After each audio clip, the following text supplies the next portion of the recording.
Hello, welcome to my channel, Edible Thoughts Makes. My name is Stephanie and this is episode 152.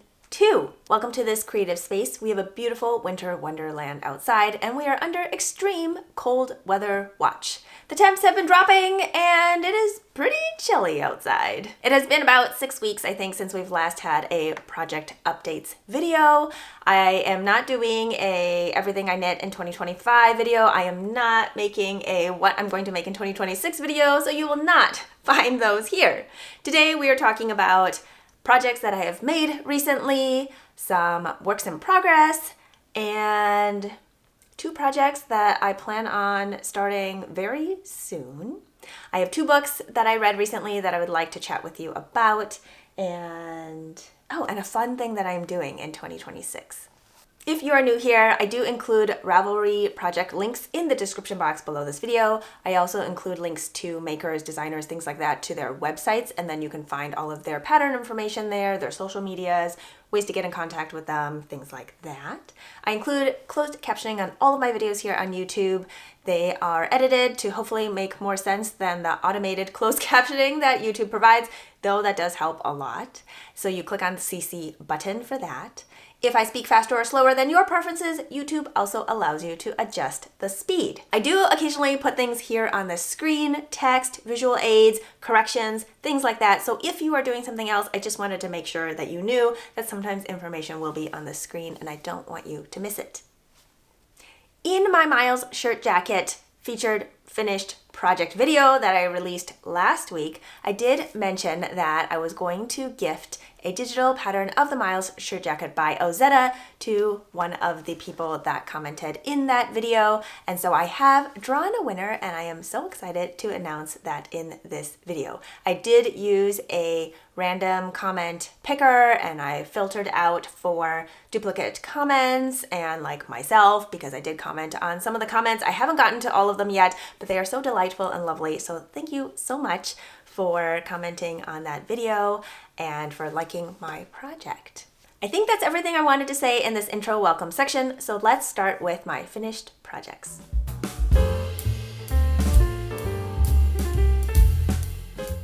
All right, the first finished project we're going to talk about is the one that I'm wearing. This is the Wintering by Alicia Plummer. This pattern was released in December 2025. It comes at $9 USD for the digital pattern. It uses Aran weight yarn and it is knit at a gauge of 16 stitches by 24 rows. Recommended needles are a US 8, 5mm, and a US 6 for the ribbing, 4mm. I did go up a needle size for both of the needles recommended to get gauge. The sizes available finish at a 36.5 inch to an 80.5 inch chest circumference. And the recommended ease is actually a pretty big range. I think she mentions if you want a closer fit one, pick 2 to 4 inches. And if you want one that's a little more roomy, like the one she's wearing in her pattern photos, choose a range of 6 to 8 inches for positive ease.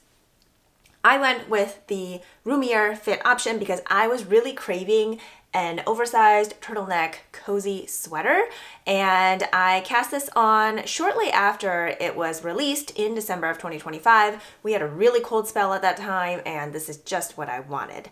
And I finished it recently, middle of January-ish. It took me about a month to knit.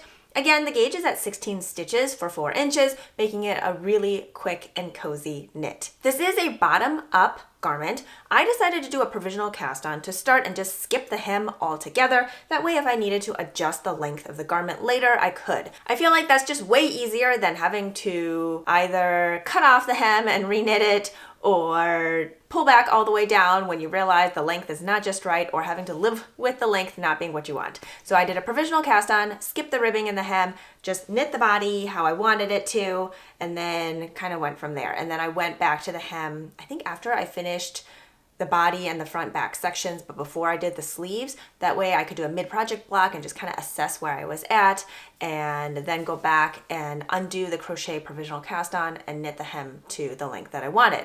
I did make several modifications to the pattern. Hopefully there will be images of Alicia's version here on the screen so you can compare a little bit between the original pattern version and my version. So there were some errors in the pattern when I was making it, and it took a couple of weeks for a pattern update to come out, and I just really wanted my sweater. So just going based off of the schematic measurements in the pattern, I was able to still finish my front and back instead of following the row count numbers in the pattern because they didn't match up with the pattern gauge. I think all of that is fixed now. A pattern update has been released since I finished my project, and so hopefully you won't have any issues there. So I did just do the front back sections per measurements instead of per row count. I picked up a certain number of stitches that I thought would work for me. I think I did it a couple of times, and I did learn a new technique in this pattern, Japanese short rows. I've never done those before, and they are done here along the top of the shoulder before the 3-needle bind off.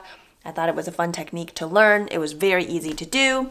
And then when I was doing it for the sleeves, it just was looking kind of messy for me, and I'm sure it's just me and my tension. So then I changed it up to doing German short rows instead of Japanese short rows, and I was able to get rid of some of the wonky tension that I was having earlier. And then for my sleeve decreases, I did my decrease rate a little different from the pattern as well. I often do that for sleeves because I just knit to the length that I want with an ease that I want, and these go to past my wrist, covering my palm, and they're so cozy and I love them. The cuff isn't so tight that I can't just roll it up if I'm like washing dishes or doing something where I don't want my hands to get wet, so that's plenty easy. I did do my finishings a little different from the pattern. The pattern has you pick up and knit this ribbing, and then it has like a slightly rolled edge to it. However, when I did it, it was flaring weirdly. I'm sure it was just my tension again. I just didn't like how it looked. I kind of felt like I was wearing this like Elizabethan ruffle collar situation, and it just wasn't not good. So instead, I just knit the ribbing to where I felt like I wanted it to hit on my neck, and then I did an Italian sewn bind off, so it has that rolled over edge there. And I did the same thing with my cuffs. And I did the same thing with my hem. So the ribbing on my hem and my cuffs are probably only an inch, and that is different from the pattern as well. I just liked how it looked, and that's what I wanted to do. I didn't mention the yarn. So the pattern calls for an overall weight of fabric to be Aran weight, and in the pattern, the designer uses Sadness Garn Pure Gint plus Sadness Garn Tin Silk Mohair. Both are lovely yarns that I've yet to work with, but I hear great things about them. I ended up using Patton's Classic Wool Worsted that I could pick up at a local big box craft store at Michael's, and I can use coupons there. And for the number of skeins that I used, I think I had to buy 5 of them. It came out to be under $40 USD. They retail at, I think, about $7 at full price, but if you can use like a 20% off coupon, 25% off coupon, sometimes there's buy one, get one free, then it ends up bringing the cost way down. There isn't always a big quantity to make sure you get the same dye lot, but somehow I was able to get the same dye lot for all of them. So it worked out. I did go back and pick up one extra one when I wasn't sure if I would have enough yardage, so that one was going to be different, and I was just going to use it for all the ribbing sections, but I didn't end up having to use it, so I can just use that for a different project later.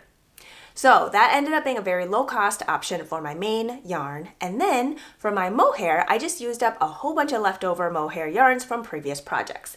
Now, I haven't actually knit that many things with mohair, so my palette was pretty limited, but it worked out. I was going for something that looked really soft. I didn't want anything that was super high contrast. And so I think I ended up using, let's see, 1, 2, 3, 4, 5, maybe 6 or 7 different colors of mohair, and it just looks so nice and light and fluffy and cozy. And I didn't have necessarily a plan in place for how I was going to color block and stripe everything in. I'm gonna step back here so hopefully you can see it a little bit better. The sleeves are not the same either. Majority of the sleeves are held with a white mohair. And then my pink, I think there are 2 different kinds of pinks here, and I used all of it into the sweater, so I just knit until it ran out. And then this middle purple section, I believe I also knit until that colorway ran out. I do still have a little bit of the gold and a little bit of the green. There's a light blue here in one of the sleeves that were used on my Miles shirt jacket, and that had less than a gram remaining, and I just used up all of it in the sleeve here. I think it was a great use of leftover mohair, and this sweater just created a beautiful blank canvas to really play with. So if it is something that you have been thinking about doing, I would recommend it. You could really do it with any blank canvas type of sweater. If you wanted a raglan, a circular yoke, different kinds of drop sleeve options. I feel like you really can take pretty much any pattern and just mix and marl and do whatever you want with it. At least that's the way I look at it. I think it's a little trickier if sometimes there's like patterning involved or texture or other things, because sometimes it can get too much like they are all fighting for attention, and I wouldn't want the yarns to overshadow the texture or vice versa. And so I feel like a pattern that is mostly in a stockinette fabric or all in a stockinette fabric with some ribbing, I feel like that kind of pattern really lends itself well to playing with color like this and putting in leftover yarns in a very, not haphazard, maybe organic is a nicer way to put it, but just put it in wherever and until it runs out or until you feel like switching colors. I picked the size B for a finished circumference of 40.5 inches. I did meet gauge. I think my row gauge was initially the same as the designer's, so at 20 rows for 4 inches. But then after I wet blocked it, I felt like it was stretching out a little bit, and so I threw it in the dryer on air dry, so no heat, and that actually cinched it up a little bit. So then my row gauge ended up being closer to like 22.5 inches maybe instead of 20 inches. So it shrunk up a little bit, but the armhole depth is still plenty deep and the body length is still very comfortable. It still goes several inches past the top of my hip. And so I feel like it's still full length and it still fits really well. The amount of main yarn I used is 411 grams, and I didn't weigh out the mohair since I was just knitting as I went. If I really wanted to find out how much mohair I used, I could weigh my whole garment and subtract out 411 grams, but I'm probably not going to do that because it doesn't really matter to me. The next finished project I wanted to share with you is the Miles shirt jacket. I actually have an entire video talking about the Miles shirt jacket, the process, the pattern specifications, my version, my modifications, and so I will have a picture of the YouTube cover image here. So if you're interested in the Miles shirt jacket, you can go look at that video.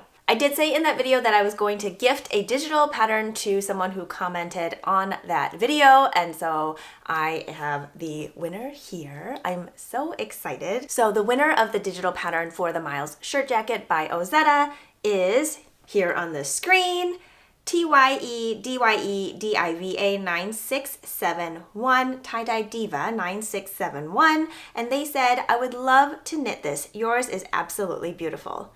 Thank you so much. And if you could get in contact with me either by Instagram, direct message, or by email, I'll put the information here on the screen, or by Ravelry direct message. Try one of those options to get a hold of me so that I can get your Ravelry username or email to be able to gift that digital pattern to you. I will not be reaching out directly to you. No scammy, funny business there. I will not be asking for any payment information or anything like that. This is my gift of the digital pattern to you. So thank you again. I'm so excited to gift you the pattern, and I hope you have a great time making it. The next item I'm going to share with you is one I no longer have in my hands because I sent it off. This is a special gift for a special little child who I did knit a hat for a couple of years ago, and it was his favorite hat, but it had an accident and it is no longer. And so I have knit him another hat and he has since received it. So here is a picture of the hat. I used the Musselburgh hat pattern by Isolde Teague, and I used a sport weight superwash merino yarn in 2 different colorways. I actually reclaimed the yarn from a sweater that I was no longer wearing, and so one side is this beautiful chartreuse green and the other side is this cream with a whole bunch of different colored speckles, and it's just so beautiful. And I also drew a card to go with the hat that I watercolored, and it is a penguin wearing the same hat. So I am so excited to have sent that off, and I know it will be well loved. I'm going to share with you 3 different pairs of socks that I have knit. Here is the first one. This is the Blueberry Waffles sock pattern by Sandy Turner. It is a free pattern, and I believe in the pattern it only has one set of directions for one cast on size, but it also tells you how you can adjust that pretty easily. You just need to have a number divisible by 4, and it is a 4-round repeat, I believe. In this one, I used the 2025 December Farmer Daughters Fibers Sock Squad Sock Set. Say that 10 times fast. I don't have my project journal here for you to see the artwork inspiration by Land and She, but I will have it here on the screen. And these socks turned out delightfully cozy. I wanted a patterning that reminded me of thermal flannels and pajamas in the winter, and so I think this fit the bill. I used up, I believe, all of the red yarn, which was my intention, and then the mini is this cream light gray with some subtle speckling, so I use that in the toes. Because this is the Highwood sock base, it's 400 yards for 100 grams, 80/20 superwash merino nylon. I held a double and used a US 4, which is a 3.5 millimeter needle to knit these socks, and I believe I cast on 44 stitches, which before blocking fit just fine on my feet, and I wanted something slightly looser. However, after washing, they ended up being a little too loose in the foot. So because they ended up a little too loose in the foot, I actually had my husband try them on and they fit him just fine. They are definitely more snug with negative ease on his feet, but not too tight. And the, what would you call it? The ribbing, the offset ribbing, I don't know. The waffle texture is basically like an offset ribbing. Basically you alternate a knit 2 purl 2 for 2 rounds with just a knit stitch for 2 rounds, and you create this beautiful waffly texture, but it is very stretchy. And so the top part is nice and slouchy, which I don't mind, and the foot part was just a little bit not fitting right. So these have been gifted to my husband, even though I initially knit them for myself. While we're on socks for my husband, I'm going to share with you another pair that I knit for him. These ones I specifically knit for him, and this is Out of Yarn by Kim Dyes Yarn. I love Kim's yarn. She has a beautiful color sense. Her speckles are always done so nicely. I love the color combination and the even distribution of the speckles. This is the colorway Dragon Scales. This is on her sourdough sock base, which is an 80/20 superwash merino nylon. It comes in 400 yards for 100 grams. It is super, super soft and wears really well. I have had socks knit up in this base from her, I think 4 or 5 years ago, and I've never had to mend them. And I use a US 1 2.25 millimeter needle. I think my gauge on these is about 8 stitches per inch. I cast on 64 stitches. I did a knit 2, purl 2 cuff for 25 rounds, 65 rounds for the leg. I did a shadow wrap short row heel. However, I added in a mini gusset. I don't know if it'll show up, but there are increases and decreases here on the instep portion right before the heel section. And the directions I used for that are from the Descent socks, and that is a free pattern. So I just modified the stitch count a little bit for the stitch count that I used here, and I added in that mini gusset. Then I knit 80 rounds for the foot, including the mini gusset decrease section. And then I think I knit a wedge toe, not a rounded toe here. Pretty sure that's what I did. I can't really tell looking at it, but I'm pretty sure that's what I did. And then I grafted the ends together. So in total, I used about 87 grams of yarn for these socks. They are so delightful. I just really wanted something wildly variegated and speckled, and this yarn fit the bill. One more thing I forgot to note about these socks. The yarn that I purchased from Kim Dyes Yarn, I purchased in December of 2025. There was this big clearance section of $15 USD per 100 grams of yarn. There are a few different bases available. Again, I picked the sourdough sock base because that's what I like. I believe there were still some hanks of yarn available there, so if you are looking for some beautifully, brightly speckled yarn and have the budget for $15 for 100 grams of fingering weight yarn, I would definitely go check out Kim Dyes Yarn's website. The next pair of socks I'm going to share with you, I actually started in March of 2025. Now, I don't know why I didn't finish them. I just had them sitting in a project bag for almost a year. And so I initially cast them on for my older daughter, but then since I recently had gifted her another pair of socks, I decided I should just finish these for my younger daughter. And so here are the socks. They are so cute and fun, and I am just in the mood for bright, speckly yarn. I had cast these on with 64 stitches. However, it is ribbed throughout, so I feel like it pulls it in just enough and accommodates a little room for growing. And I think that ribbing just gives it a little more room for the fabric to kind of move around. Otherwise, I typically would not be casting on 64 stitches for my kids. I used a US 1 2.25 millimeter needle, and because this is a light fingering weight yarn at 465 yards for 100 grams, my gauge on these is closer to 10 stitches per inch, maybe 9.5-ish, somewhere in there. This is the colorway Troll Law, dyed by Adela's team at Lola Bean Yarn Co., and this is the string bean base. It's a 75-25 superwash merino nylon, and I used 50 grams of yarn. I cast on 64 stitches. I did a knit 1, purl 1 rib for 20 rounds, and then for the leg, I did 40 rounds at a knit 3, purl 1 patterning. I did a shadow wrap short row heel. No mini gusset here. I feel like the ribbing gives more give in the fabric, so I didn't really need the mini gusset. Plus, I cast on more stitches than I normally would have for her, and so it just kind of works itself out to have more fabric there, no pulling. And then for the foot portion, I continued a 3x1 rib on the top, but made it stockinette on the bottom. And then for the toe, I did do a rounded toe here, so I alternated decrease rounds with knit even rounds until I had 20 stitches on top and bottom using magic loop on the foot. And then I did a decrease round every round until I had 12 stitches on the top and bottom and grafted those together. I love how these socks turned out. This beautiful bright aqua blue with variegated speckling of purple and pink and neon green and other shades of blue and green. It's just so much fun. And what's even better is my daughter loves them. They are slightly roomy so that she won't outgrow them in a month, which is a plus. One more finished project to share with you. It is a pair of mittens, and I made it using the 2026 January Farmer's Daughter Fibers Sock Squad. I did not use the mini in the sock set, but I did use the main color.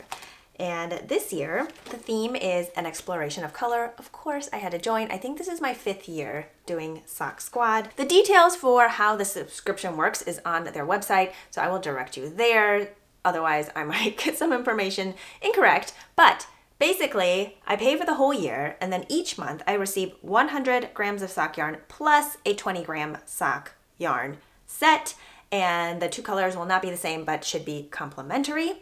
And for this year, each month celebrates a new hue, and it will be colors that are, I don't think they are all tonals, but you know the colorway scheme, the mood, the color, the color family ahead of time, because each month in this journal calendar will show the color that it is inspired by. Inspired by? That it is? I don't really know how to explain it. My brain is a bit discombobulated right now, and my nerves are a bit frayed. So some of the words that come out of my mouth may not adequately describe what I'm trying to say, but I am trying. And I wanted to mention this in the beginning, but I forgot because, like I said, brain isn't fully working here. I wanted to say that in this space that we are creating here today, I want to fill my cup and hopefully fill part of your cup as well, because we cannot run on empty and we need to refill. And I'm using this time and space and creative energy to fill that cup just a little bit so it doesn't run on empty. Okay, moving forward. January. The colorway is Deep Winter. It's on their Highwood sock base, which is a 400 yards for 100 grams, 80/20 superwash merino nylon. I don't know if it's been in every single Sock Squad year, but several of them. And something I forgot to mention is that there are 3 different bases, and they rotate through those 3 bases throughout the year. So I don't have the finished item to share with you. So this is the colorway. They are beautiful shades of blue. It's like sky blue and cobalt, and it's very variegated in the different shades of blue. And I chose to knit the world's simplest mittens. It is a free pattern on Tin Can Knit's website. I have probably knit a dozen of these mittens in various sizes. The pattern comes in multiple sizes from baby through adult and in different yarn weights for different gauges, and the needle sizes that are recommended, plus the gauges, plus the yarn estimates, and all of that is provided in the pattern. It is an incredible pattern, as many of Tin Can Knit's patterns are. I did modify it slightly. I knit the cuff slightly longer because nobody likes snow up their jacket, on their wrists, on their arms. So the cuffs are knit a little bit longer. I will hopefully have a picture of the finished mittens here on the screen so you can follow along with my descriptions of it.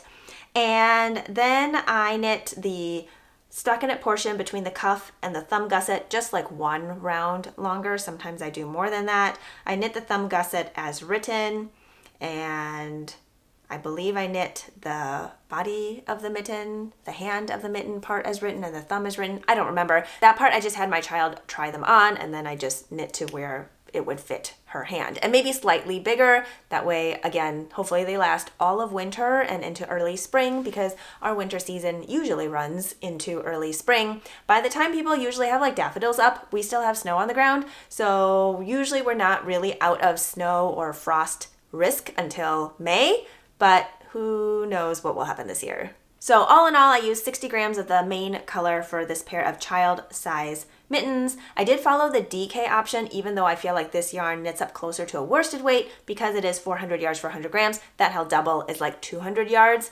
but because I want a denser mitten for the purpose of the mitten, and they're superwash, not non-superwash, so they will tend to be a little drapier and maybe not as warm as a non-superwash, so I wanted the denser fabric. So I used a US 3 3.25 millimeter for the cuffs, which is the ribbing part, and I used a US 5, which is a 3.75 millimeter for the main fabric, and that's what the pattern recommends for the DK weight gauge. That is the world's simplest mittens by Tin Can Knits.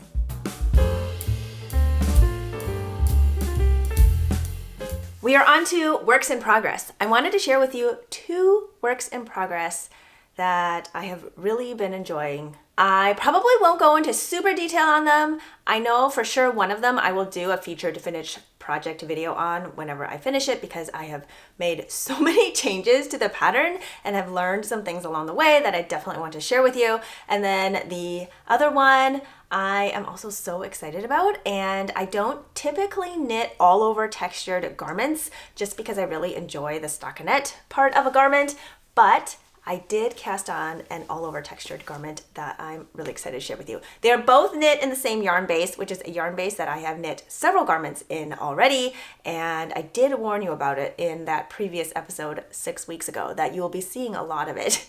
And yeah, the first one I'm going to share with you is the Harvest Flower by Jessie Made Designs. It is designed as a pullover sweater, but I have converted it, or it's not converted yet, but I've converted the pattern instructions to be a steeked cardigan. So what is a steek? A steek is basically a bridge of fabric. So I am creating a panel down the center of my garment that will be cut open so that it can be a cardigan. Now the reason for doing that is because I want to continue the color work yoke section in the round versus purling my color work. So to achieve that, I'm going to knit it in the round, but have these steek stitches that I will cut open later. The Harvest Flower pattern came out in November 2025. It retails for $10 USD. It is a DK weight pattern at a gauge of 18 stitches by 28 rows in the stranded color work and the stockinette stitch blocked. Recommended needle sizes are a US 8 5mm and a US 7 4.5mm. Of course, use whatever needle sizes that will achieve the gauge for you. Pattern sizes come in XS to 5X to fit a chest measurement of 28 inches to 60 inches. There are 2 chart options. There is, actually, I think there's 4 chart options. There's a shorter yoke option and the original longer one, and then there's some where the bottom section is a little bit different. I will have a note here that I did alter the bottom of the chart slightly just for my visual preferences, and I opted for the shorter option. You are warned that there are long floats in this pattern, and it is 3 stranded color work. garment is designed to have 68 inches of positive ease, and I chose the second size for 8 inches of positive ease. And the yarns that I used are Pearl Soho's knitting yarn, which is a 100% non-superwash merino yarn. It is a yarn that I just love. I love the feel of it. It is not scratchy to me. I also wanted to make sure I used a non-superwash yarn because there is color work, especially because there are long floats and 3-stranded color work. I wanted to make sure that the yarn would be somewhat sticky to each other. I would not say this yarn is super sticky or even remotely close to rustic feeling that some people like to call yarns that are more coarse. I feel like it is kind of in between, and it's something that I feel comfortable doing color work with, but just note that the yarns won't necessarily be as sticky to each other as some other yarns. The pattern does recommend 4 different colors. I'm going to show you the colors that I used. My main color is this heathered warm brown, which is called Acorn Brown. My first contrast color is Red Geranium, which is an orange leaning red. My second contrast color is Cat Pot Pink, which is a heathered peachy color. It's a discontinued color that I purchased in a sample sale a couple of years ago. And then my last color is Sour Citron, which is a beautiful chartreuse. This yarn comes in 219 yards for 100 grams. Again, it is a non-superwash 100% merino wool. Because my color work in garments tends to be a lot looser, I don't go up in needle size. I did do that in the beginning when I was first learning because I felt like it was going to be tight, but ever since then I've definitely overcompensated because I always spread out the stitches on my right hand needle and I keep my floats really loose, sometimes too loose.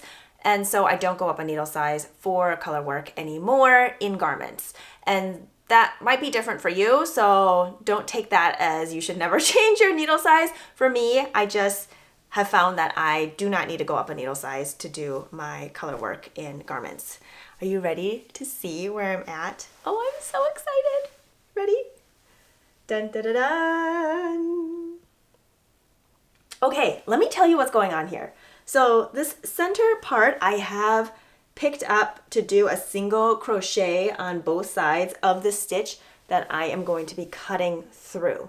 I picked up both of the right and the left leg going down the column in the center. I did a 5-stitch steek. It's kind of hard to tell now because I've added the crochet reinforcement there, but basically it opens it up down the center, which makes it easier to cut, and it reinforces the stitches. I used just leftover sock yarn. I did not use a non-superwash yarn. This is, I believe, West Yorkshire Spinners, which is like a BFL and virgin wool and nylon blend, I believe, but it's a very strong yarn. So I used that fingering weight yarn and a 3.75 millimeter crochet hook. And so I have a column down each side and then I will cut up the middle. This hot pink yarn here was just to create a basting line in this part that doesn't have any color work because it's harder to go in a straight line when there isn't any sort of guide. And so I don't know if I'll be able to show you. Let me see if I pull the fabric apart, if you'll be able to see the hot pink line down the middle. That just helped me go down in a straight line. So I actually don't need that anymore, so I'm going to remove it. So this is a top-down garment. Basically, my beginning of round is in the center, so I did have to move that. I omitted the short row section in the back portion. I cast on for the number of stitches needed to start the color work chart, and so I did a long tail cast on, and then I just started with the chart right away. And then I added 5 stitches, I added 5 stitches along the middle, which I didn't count into the stitch count of doing the color work chart, and that was going to be the part where I was going to cut open. So then once I finished that, I kept my beginning of round in the center, which is not how it is in the pattern.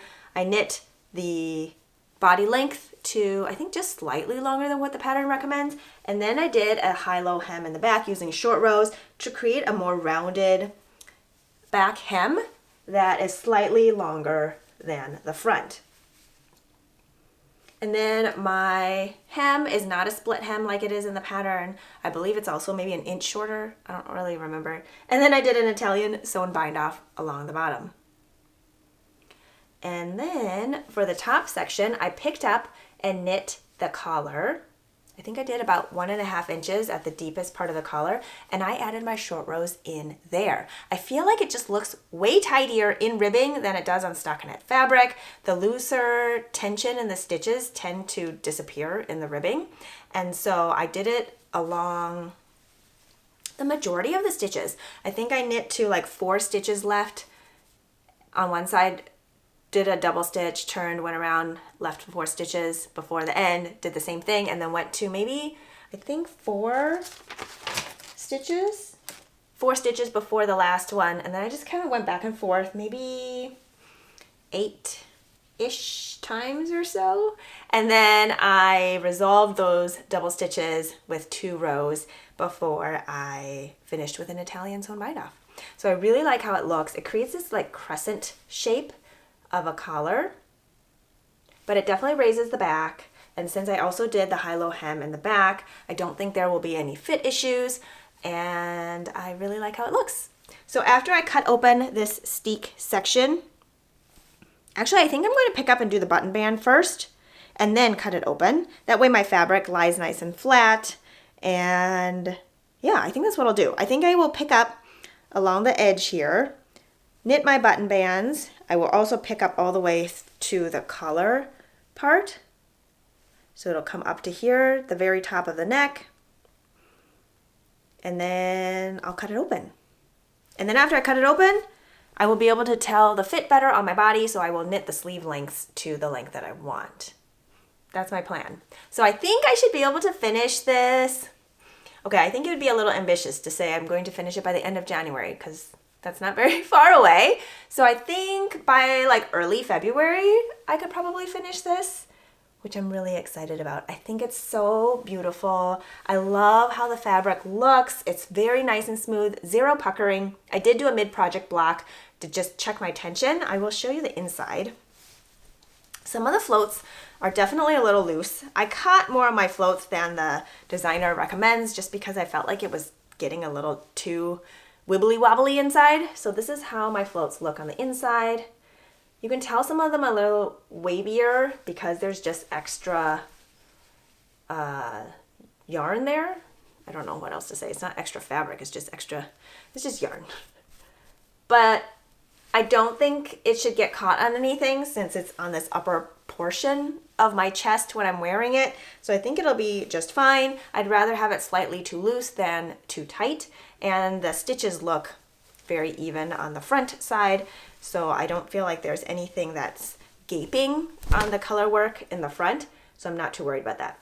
I don't know if you can tell from the original pattern, so I changed the bottom of the chart a little bit. The stems don't go all the way in to the ground. I had these dots here for the dirt come up a little higher.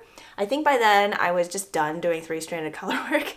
And so just to make it easier on myself to finish out strong, I did the 2-stranded color work. It was just probably for the last like 4 or 5 rounds or something like that. I was just done with the 3 yarn management situation. And I really like how it looks. So that's what I did. That's the only part I altered in the color work chart. Again, I chose the shorter option because it's actually a pretty deep yoke, and even though I'm converting it to a cardigan, I didn't want it super deep, and so this is plenty deep. I have not measured how far this is. I think in the pattern the shorter one might be 9 inches for my size.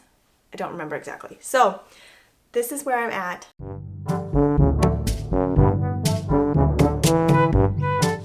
The next work in progress I'm going to share with you is the Prospect Pullover by Tori Yu.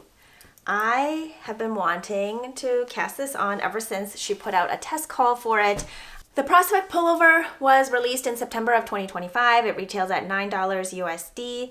It is by designer Tori Yu, who I have test knit for several times and knit several of her patterns. I love her patterns. I feel like they are written very clearly. The test knit process is always very smooth. There are very minimal errors, and everything is just very clear and concise. And the finishings are all very tidy, and I just really like her style. So the Prospect Pullover is a DK weight pattern at a gauge of 20 stitches by 32 rows in 4 inches in the textured stripe pattern.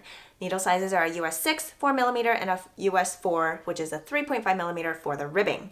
Finished circumference comes in 40 inches through 72 inches.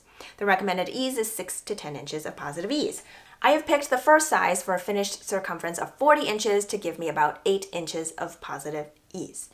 And the yarn I'm using is, once again, Knitting Yarn DK by Pearl Soho. This Knitting Yarn DK is the colorway Birch Bark, and it comes at 219 yards for 100 grams. And this yarn was provided for this specific project by Pearl Soho. This yarn is considered a light worsted DK weight yarn. Again, it is 100% non-superwash merino. This Birch Bark colorway is a beautiful light heathered gray color. I don't know if I have very many gray sweaters, but I feel like it's such a good neutral to have. It can go cooler or warmer depending on what you are wearing it with, and I was just really seeking a neutral gray sweater that could go with me traveling because, again, it matches with anything, and I really like that DK weight of sweater. I feel like it's very versatile. It's not too hot, but it's not so light that it doesn't do anything when it's actually really cold. And so, yeah, I was craving an all over textured pattern. Hannah of Hannah G Knits had recently knit one, and I believe hers is like a mauvey red color. It's just beautiful. And so after seeing her progress through hers, I was like, okay, I really, really need to cast this on. Are you ready? Here we are. This is mine. So it is knit top down. You start in the back section, then you pick up and knit both sides of the front, join the round once you're past the armhole section, and then you knit the whole body, knit that hem, pick up and knit the sleeves. And I did do my neckband early on. That way I can try it on and see how it actually fits. And I really like how it looks. I don't believe I've made any modifications. I think I cast on for the second size in this center section, so I had 2 extra stitches, so I had to adjust a little bit to make sure that my purl bumps still lined up as they went, and it's just fine now. So that was the only accidental modification that I made. So my body stitches will be 2 stitches bigger than what the actual pattern is for the size 1, but I think it should end up okay. The progress keeper I have on here is a teacup, and this was gifted to me by Amy of Amy Sure Makes, and it matches my project, and I just love it. So this is the Prospect Pullover by Tori Yu. I don't typically share with you what I'm going to make prior to starting because minds can change, and I don't want to have to explain myself later, but I do plan on starting this pretty soon, and this is a pattern gifted to me by my friend Andrea, and I'm so excited. This is the Lakes V-neck pullover by Ozetta, and I have it in a matching themed project bag. All the project bags I have shown here today are all ones I made. I don't follow a pattern. I don't follow a tutorial. There are tons of different patterns for project bags out there that are free or paid for patterns, so I just recommend you searching for a project bag. It doesn't even have to be labeled as a project bag. It can just be a drawstring tote, drawstring bag. Just search for that and you'll find hopefully something that you are looking for. But back to this project. So I picked my water themed project bag for my Lakes V-neck pullover, and I have my yarns figured out. This is yarn again from Michaels. This is the Patton's Classic Wool Worsted yarn, and it is 100% non-superwash wool. This is the natural mix colorway. I actually initially thought this was a warmer colorway, like a little more brown, but it is kind of a warm gray. So I wasn't planning on having 2 gray sweaters going on. Nothing wrong with 2 gray sweaters, but that wasn't my intent. And I purchased Knitting for Olive soft silk mohair from the Starlight Knitting Society out in Portland, Oregon. And this colorway is Dusty Petroleum Blue. It's a beautiful soft dusty blue, 70% kid mohair, 30% silk.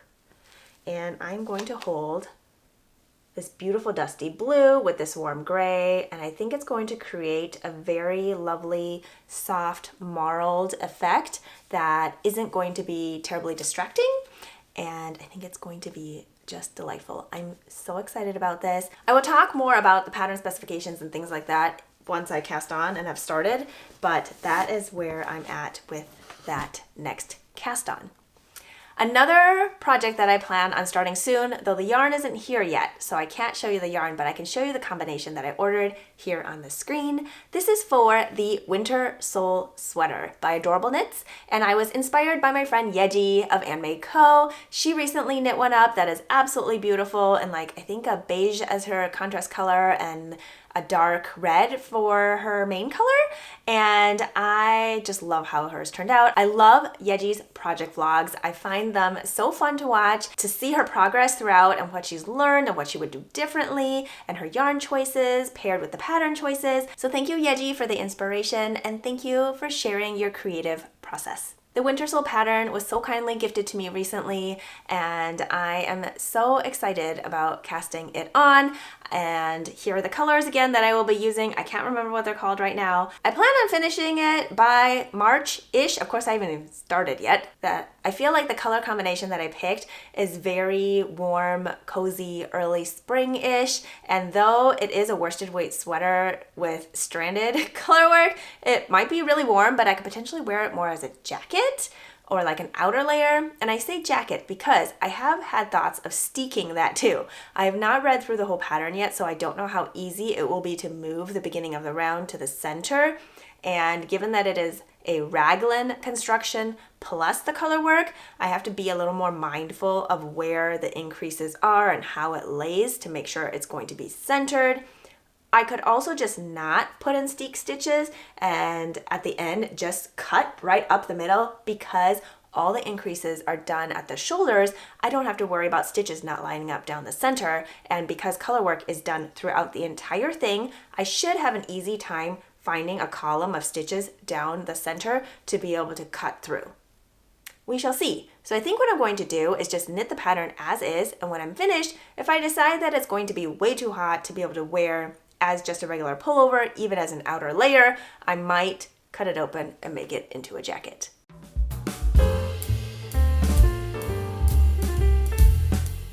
Okay, we have finally made it to the eats and reads section. Anybody still here? So the something fun that I'm doing in 2026, I am doing with my sisters. They're not technically my sisters, they're basically my sisters though. We grew up together, our siblings are best friends, our parents are best friends. We no longer live anywhere near each other, but we chat probably every single day. And something fun that we are doing is that we are going to bake multiple recipes from the 100 Cookies cookbook by Sarah Kieffer. So one person already had the book, and then she gifted me the book, and then we gifted our other sister the book, and now we are going to bake through this cookbook. I created a bingo card. I had each of us pick out like 7 recipes, and then I filled in the rest with free spaces should we get inspired to bake something else from it, and we will just bake our way through that bingo card. We'll put the date on there, we'll put the review on there, and share pictures with each other and see what we think. I recently baked the French meringue recipe from here. I'm going to pull up the recipe picture. I'll put a picture of mine here on the screen, and you'll see they look a little different from theirs, but it was intentional, I promise. So here's the picture. I'm trying not to show the recipe part since this is in a cookbook. So things I did different. I didn't put it in a piping bag because I feel like it always gets really messy and I always waste a bunch of the batter, and so I just used a spoon and a spatula, and so mine look very whimsical and not all exactly the same size, and it's perfectly fine. I also added a dash of cinnamon to mine, and they taste so good. I just want a little bit of that warming spice in the winter, and they basically taste like a toasted cinnamon marshmallow, and there are no complaints. So good, would definitely make it again.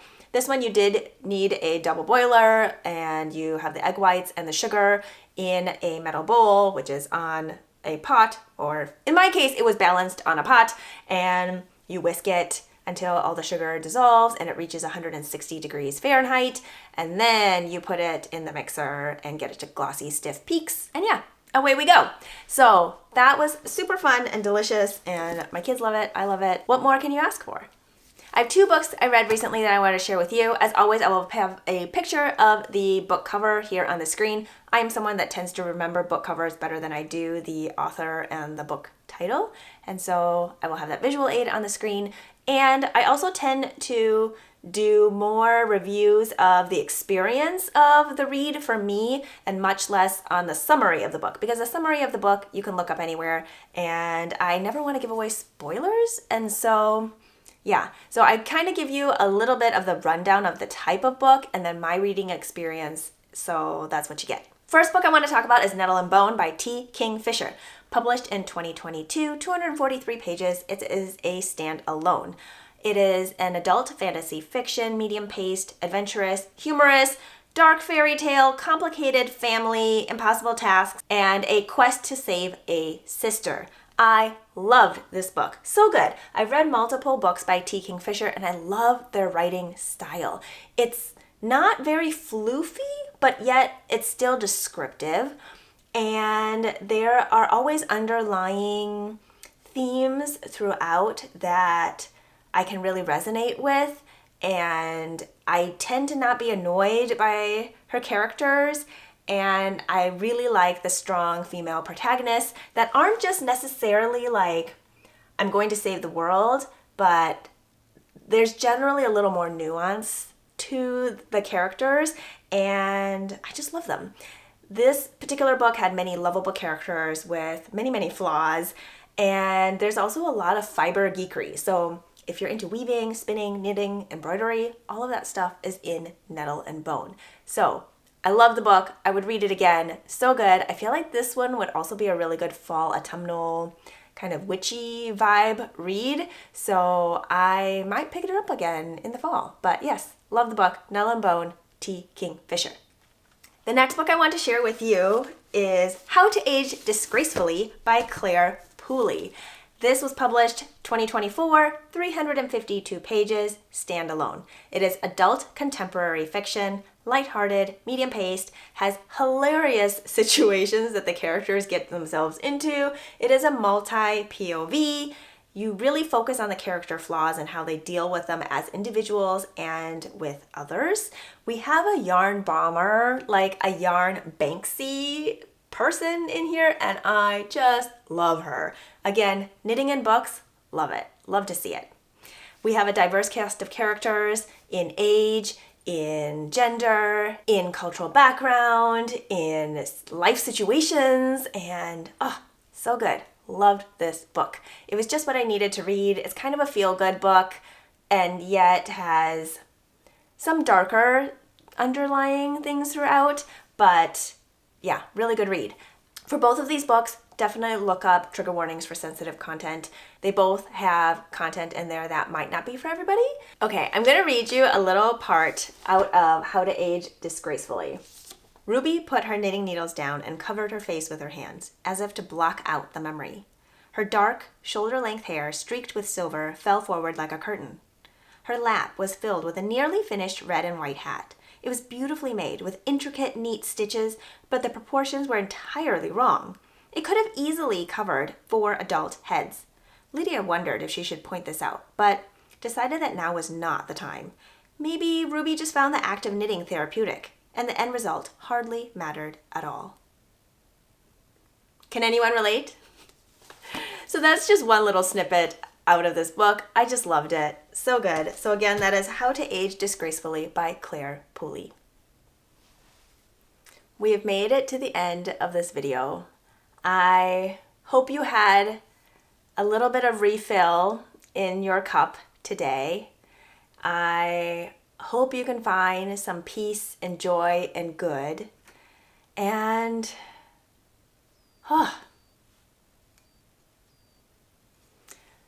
cheers to being creative. I hope you are taking good care of yourselves, your loved ones, and your neighbors. And I will talk to you next time.